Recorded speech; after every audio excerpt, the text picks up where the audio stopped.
दोस्तों हींअर इन यादगार महफ़िल जो आख़िरी शादी लाॾो ॿुधंदासीं जेको जग मशहूरु आहे। दोस्तों इन लाॾे में उस्ताद जला चांडे खोड़ सारा लाॾा ॻाया आहिनि। घोट हली आहे, मोड़ ॿधी आहे। दोस्तों ही शादी लाॾा जेके तमामु घणा मशहूरु थिया ऐं माण्हू अॼु ताईं पंहिंजी शादियुनि में ॿुधनि पिया। दोस्तों उस्ताद जला चांडे जी नायाब यादगार प्राइवेट महफ़िल वॉल्यूम नंबर 23 शानी तव्हां ॿुधी रहिया आहियो वॾेरे नूरमोहम्मद वसाण जे ताउन सां।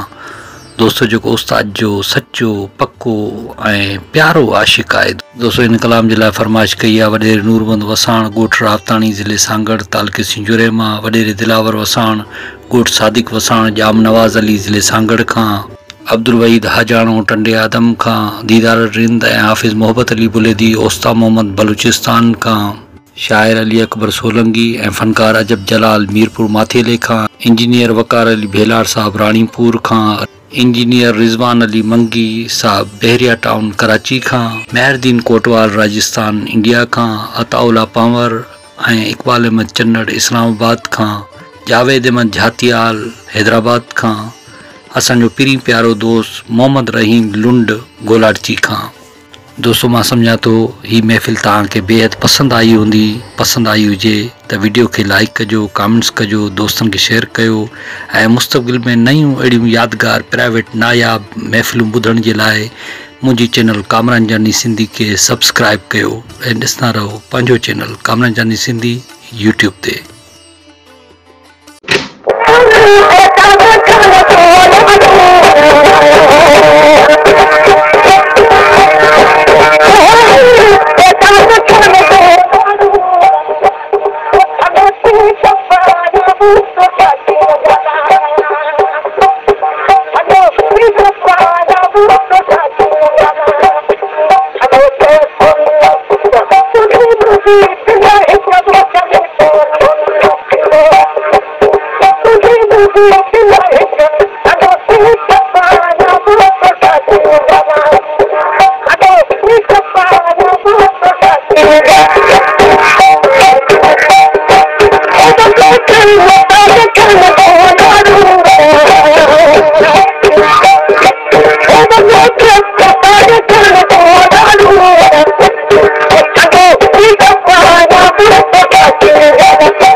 पेशकश कामरान जानी सिंधी।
Hello.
कामरान जानी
पेशकेश कामरान जानी सिंधी।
What